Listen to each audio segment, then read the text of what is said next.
വീണ്ടും ഒരു തദ്ദേശ തെരഞ്ഞെടുപ്പ് പടിവാതിൽക്കൽ എത്തി നിൽക്കെ വികസന നേട്ടങ്ങൾ എണ്ണിപ്പറഞ്ഞ ഭരണ തുടർച്ചയ്ക്ക് തയ്യാറെടുക്കുകയാണ് കൊച്ചി കോർപ്പറേഷനിൽ LDF.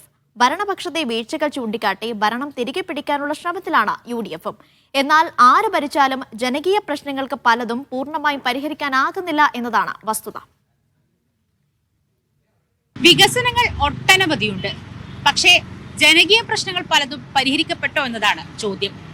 അടിസ്ഥാന ആവശ്യമായ കുടിവെള്ളം, അതും വേനൽക്കാലം അല്ലാത്തപ്പോൾ പോലും കിട്ടാതിരിക്കുന്ന പല സ്ഥലങ്ങളുമുണ്ട് കൊച്ചിയിൽ, പ്രത്യേകിച്ച് പശ്ചിമ കൊച്ചിയിൽ.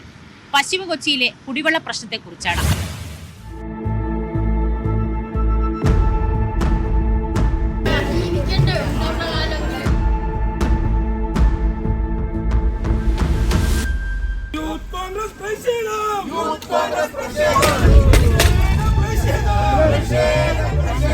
ഫോർട്ട് കൊച്ചി, മട്ടാഞ്ചേരി ഭാഗങ്ങളിൽ കുടിവെള്ളക്ഷാമം പരിഹരിക്കണമെന്നാവശ്യപ്പെട്ട് ഇക്കഴിഞ്ഞ ദിവസം നടന്ന പ്രതിഷേധമാണിത്.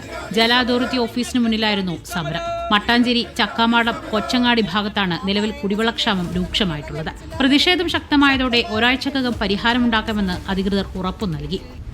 ഞങ്ങൾ വീട്ടുവാടകയും കൊടുക്കണം, ഇനി വെള്ളവും കുപ്പിയും മേടിച്ച് ആവശ്യം കാണണമെന്ന് പറഞ്ഞാൽ ഒരുപാട് കഷ്ടമുണ്ട് നമ്മുടെ കാര്യത്തിൽ.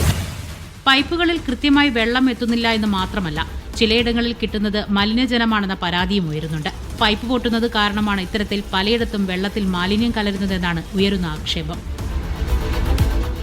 കൊച്ചിയിലെ ആകെ തന്നെ നമ്മൾ എടുത്ത് നോക്കിയാൽ തന്നെ ഞങ്ങൾക്ക് ഏതാണ്ട് 1 മണിക്കൂർ ഇല്ല, അതിൽ താഴെ 3/4 മണിക്കൂർ, ചില ദിവസങ്ങളിൽ 15 മിനിറ്റ്, ചില ദിവസങ്ങളിൽ അരമണിക്കൂർ, അങ്ങനെ വിവിധ സമയക്രമങ്ങളിലായിട്ടാണ് ഇവിടെ കുടിവെള്ളം ആളുകൾക്ക് വിതരണം ചെയ്യുന്നത്. മട്ടാഞ്ചേരി, ഇരവേലി ഭാഗങ്ങളിലൊക്കെ പൈപ്പിലൂടെ ചീത്തവെള്ളം വരുന്നൊരു സ്ഥിതി ഇപ്പോൾ നിലവിലുണ്ട്. റോഡ് നന്നാക്കലിന്റെ ഭാഗമായി തകർന്ന കുടിവെള്ള പൈപ്പ് നന്നാക്കാൻ വൈകുന്നതിന്റെ പേരിലെ കുടിവെള്ള വിതരണം മുടങ്ങലും ജലസംഭരണിയിൽ നിന്നെത്തുന്ന പൈപ്പ് തകരാർ മൂലമുള്ള തടസ്സങ്ങളുമെല്ലാം മറ്റൊരു വഴിക്കുണ്ട്. ഇക്കാരണത്താൽ പശ്ചിമ കൊച്ചിക്ക് പുറമെ കൊച്ചി നഗരത്തിലെ പലയിടത്തും പലതവണ ജനരോഷമുയർന്നിട്ടുണ്ട്. മുൻപ് പാഴൂരിലെ ജലസംഭരണി തകരാർ ഏറ്റവും കൂടുതൽ ബാധിച്ചത് പശ്ചിമ കൊച്ചിയാണ്.